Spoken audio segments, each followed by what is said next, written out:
Wedbush, Dan Ives joins us now, ready to break it all down. Dan, where do we find you on this fine morning here in New York, but perhaps where you are, it may be a bit later?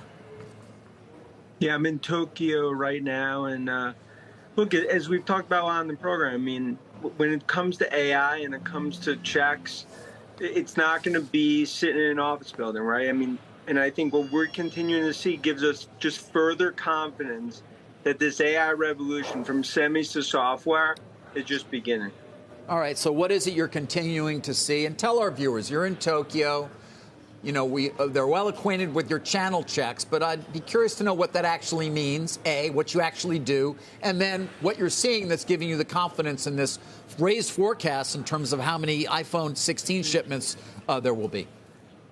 Yeah, and that's really across Asia in terms of suppliers, how we've always been able to really, I think, get a beat in terms of our view of the supply chain for iPhone. And this started off units coming out, we're calling 80 to 84 million for iPhone 16.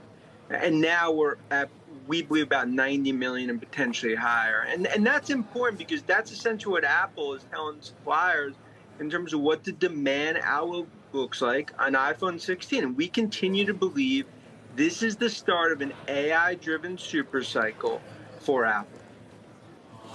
China remains important. You're in the region. You're obviously not in that country right now, but does that extend to your so-called channel checks, Dan? Do you get a sense for demand there, given how important that would be overall for the iPhone 16?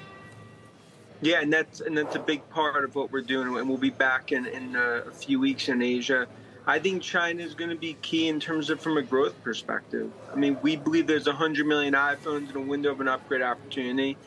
And those are going to be 80, 85% Pro and Pro Max. And what's important there is that's just going to further drive ASPs. In our opinion, we could now be looking at over 240 million units for Apple going 2025. And if that happens, despite all the white knuckles we've seen over the last week or two, I think we're looking at a $4 trillion market cap in a year.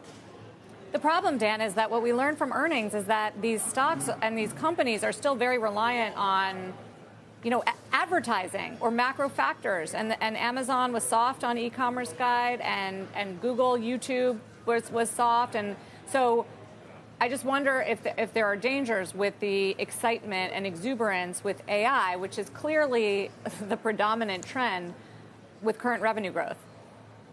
Look, no doubt. I mean, there was some soft around the edges that we saw with Amazon. We saw it on YouTube from an ad perspective.